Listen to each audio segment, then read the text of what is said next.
قال الله تبارك وتعالى في مقام آخر فأعوذ بالله من الشيطان الرجيم من همزه ونفخه ونفثه بسم الله الرحمن الرحيم قاف والقرآن المجيد بل عجبوا أن جاءهم منذر منهم فقال الكافرون هذا شيء عجيب أإذا متنا وكنا ترابا ذلك رجع بعيد قد علمنا ما تنقص الأرض منهم وعندنا كتاب حفيظ بل كذبوا بالحق لما جاءهم فهم في أمر مريج أفلم ينظروا إلى السماء فوقهم كيف بنيناها وزيناها وما لها من فروج والأرض مددناها وألقينا فيها رواسي وأنبتنا فيها من كل زوج بهيج تبصرة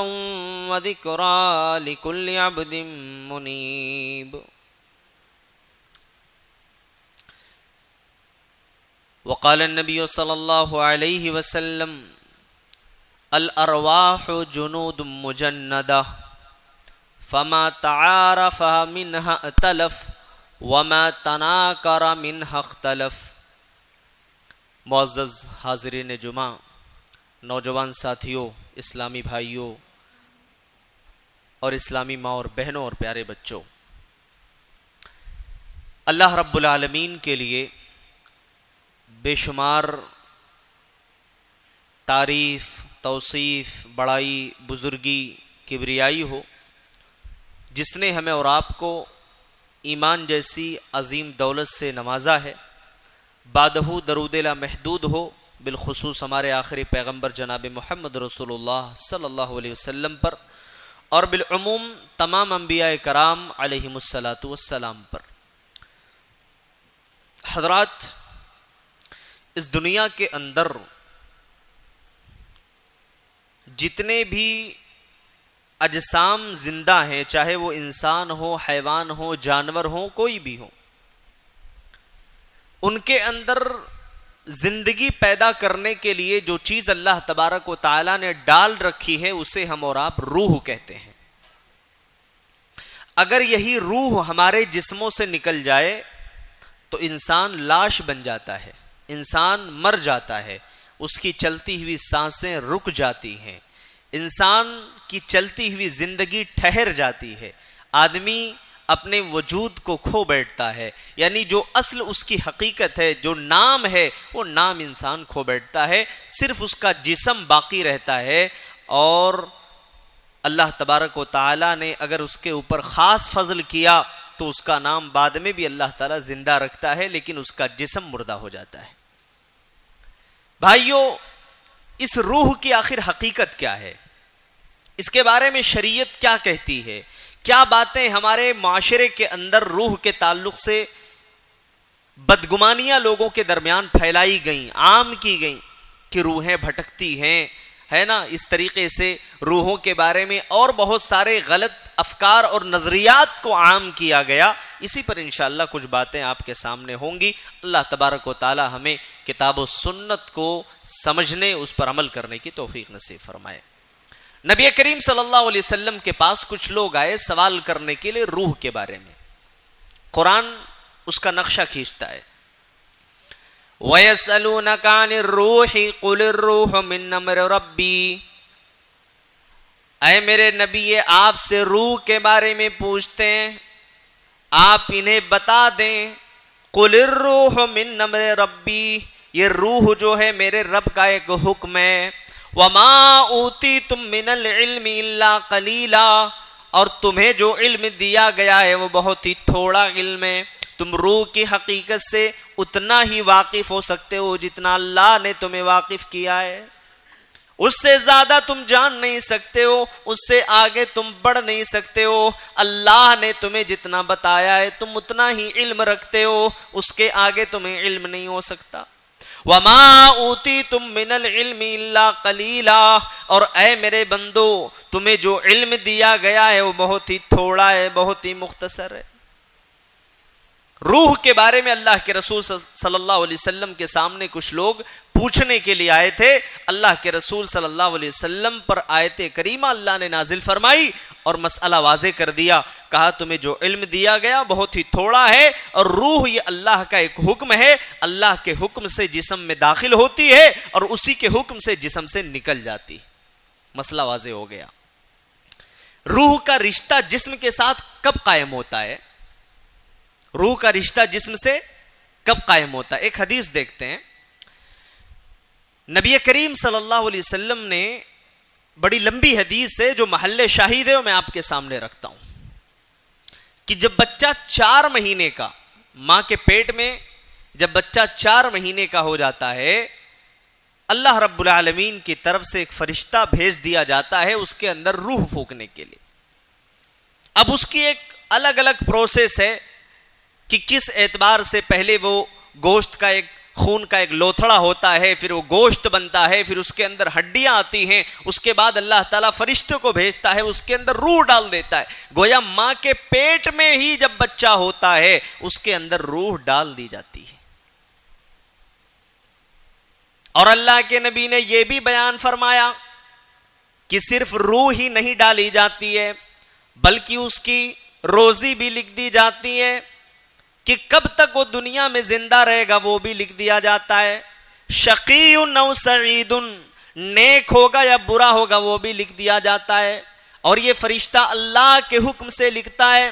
گویا ماں کے پیٹ میں جب ہم اور آپ ہوتے ہیں اسی وقت ہماری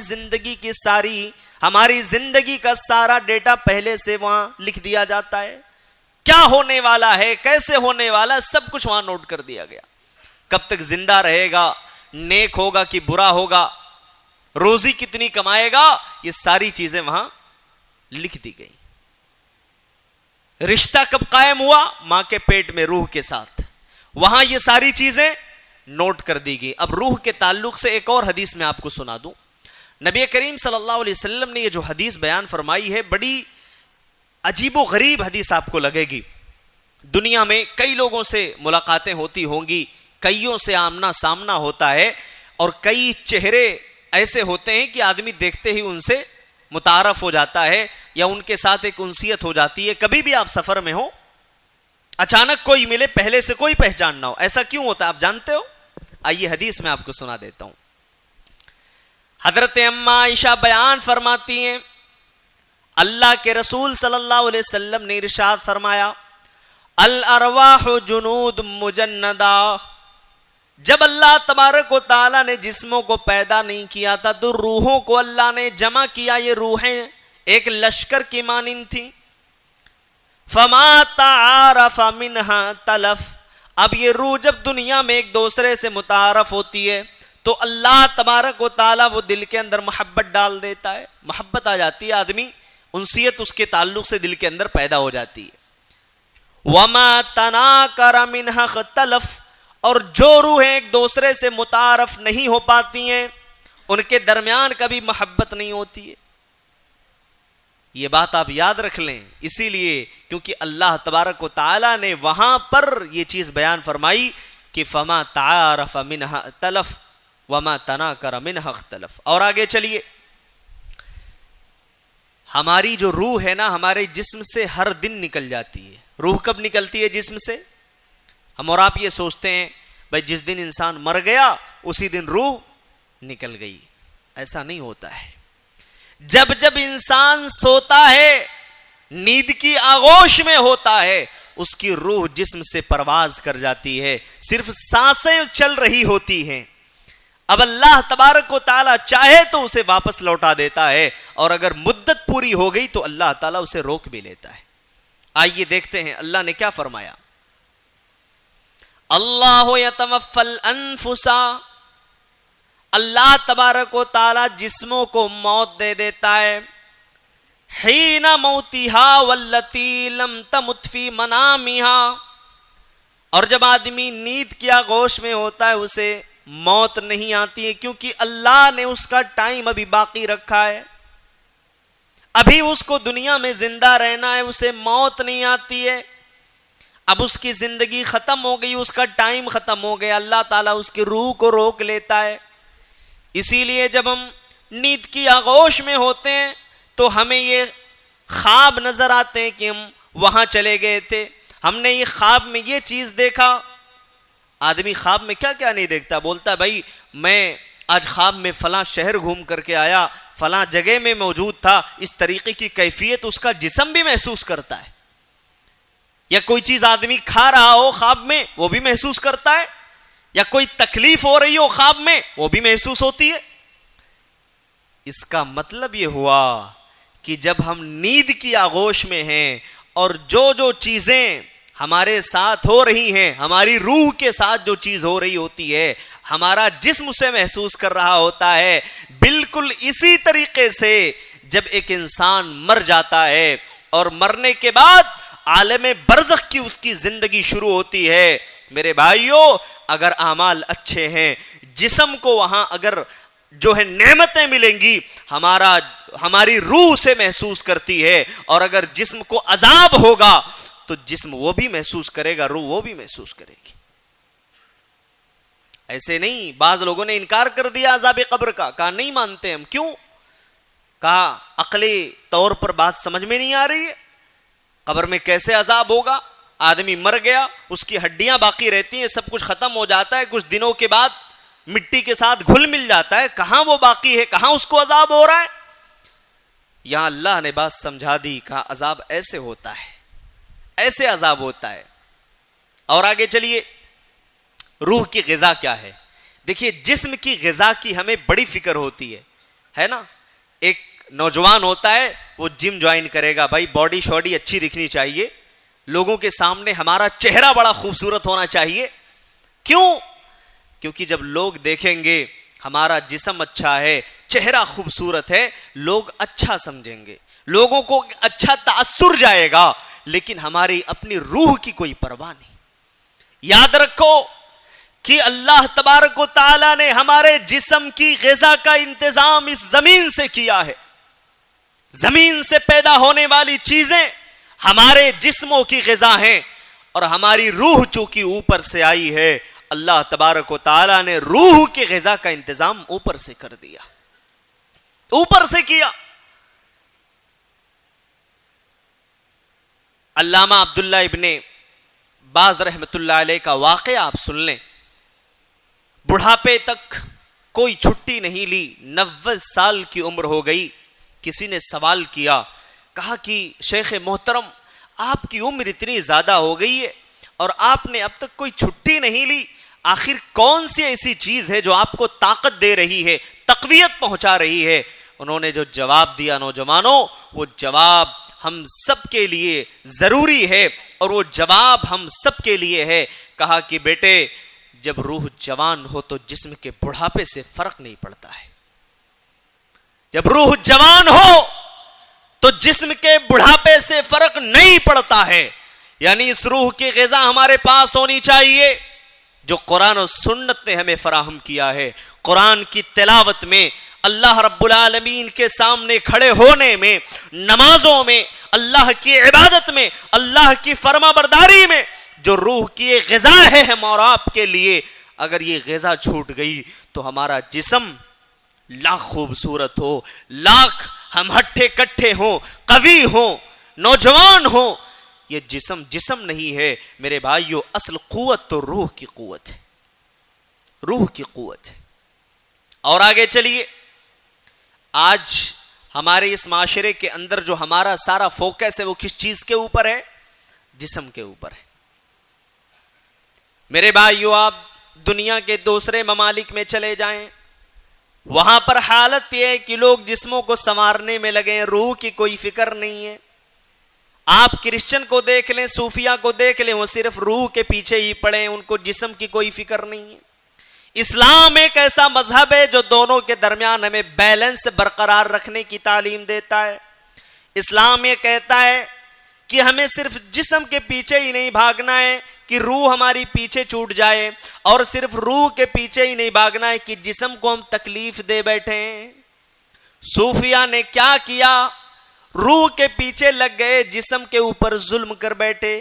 کرسچن نے بھی یہی کیا کہ جسم کے پیچھے، روح کے پیچھے لگ گئے، جسم کو تکلیف دے بیٹھے.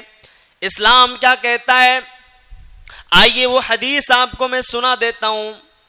اللہ کے نبی نصیحت فرما رہے ہیں. حضرت ابو دردہ کو اللہ کے نبی نے نصیحت فرمائی. کیا کہا کہ اے ابو دردہ تمہارے بارے میں مجھے خبر ملی ہے کہ انک تصوم النہار، تم دن میں روزہ رکھتے ہو، وتقوم اللیل، اور رات میں تم قیام اللیل کرتے ہو. اے عبداللہ تم اللہ کا حق تو ادا کر رہے ہو لیکن اپنے جسم کا تم حق ادا نہیں کر رہے ہو.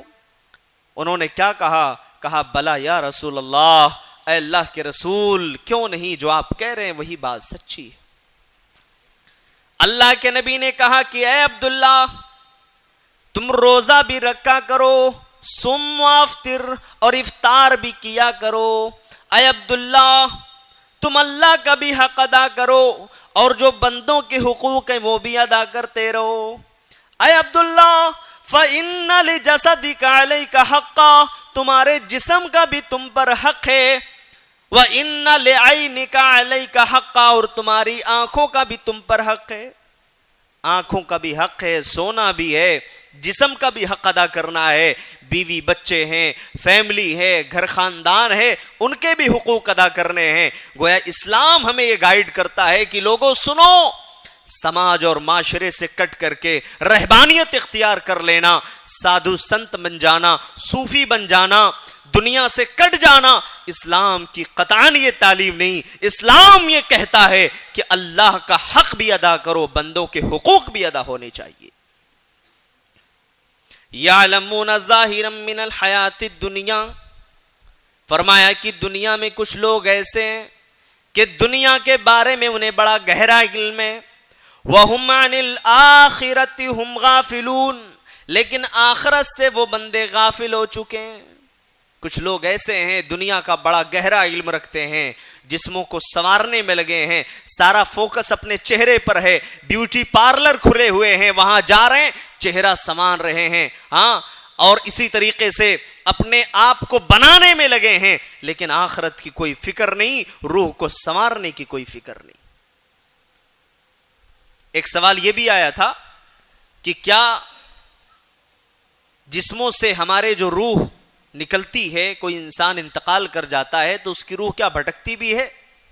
ایک سوال آیا تھا، کئی لوگ پوچھتے ہیں، اور اس مسئلے کو لے کر کے جو بڑے بڑے عامل ہیں جن کے پاس جادو کا علم ہے وہ عوام کو گمراہ کرتے پھرتے ہیں. اس کا جواب کیا ہے؟ اصل میں ایک واقعے سے اس کا جواب میں دینا چاہوں گا. علامہ البانی رحمت اللہ علیہ،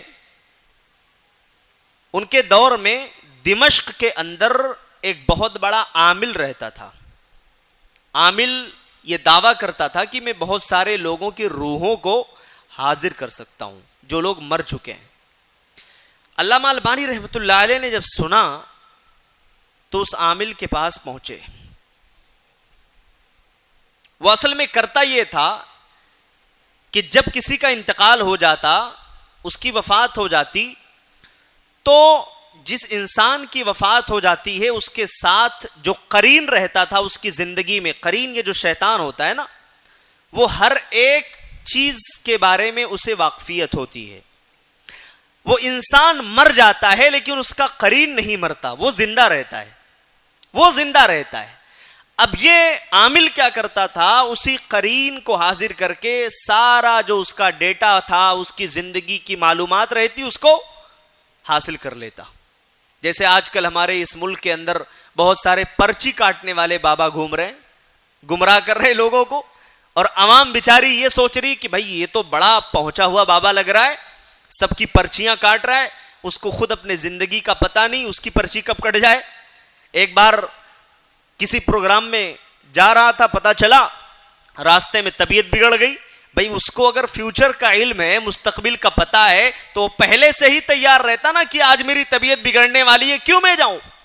اس کو جب اپنا ہی پتہ نہیں ہے تو دوسرے کی کیا خبر. میرے بھائی بات یہ چل رہی تھی کہ وہ قرین سے یہ کرتا کہ اس کی آواز میں شیطان کو حاضر کرتا اور وہ اسی بندے کی آواز میں گفتگو کرنا شروع کر دیتا. اب لوگوں کو یہ محسوس ہوتا بھائی ہمارے دادا کی روح حاضر ہو گئی ہے، دیکھو دادا یہ باتیں بتا رہے ہیں. اب کوئی پرسنل بات اندر کی وہ پیش کر رہا ہے تو آدمی کنفیوز ہو جاتا کہ بھائی یہ تو کسی کو نہیں معلوم، صرف ہمارے گھر والوں کو پتا ہے، ہماری فیملی کو پتا ہے، اس کو کیسے پتا چلا؟ اس کا مطلب کہ بہت پہنچا ہوا آدمی ہے۔ علامہ البانی رحمۃ اللہ علیہ نے کہا کہ اس عامل سے کہا کہ ایک کام کرو، مجھے امام بخاری رحمۃ اللہ علیہ کی روح کو حاضر کروانا ہے، ان کی روح کو حاضر کراؤ، ایک حدیث کے بارے میں مجھے ایک مسئلہ پوچھنا ہے۔ عامل نے کہا کہ دیکھیے آج کا جو ہمارا کوٹا تھا پورا ہو گیا ہے، جتنی روحیں آج حاضر ہونی تھی سب ہو چکی ہیں، آئندہ کل آپ آئیے، اس کے بعد ہم امام بخاری رحمۃ اللہ علیہ کی روح کو حاضر کرواتے ہیں۔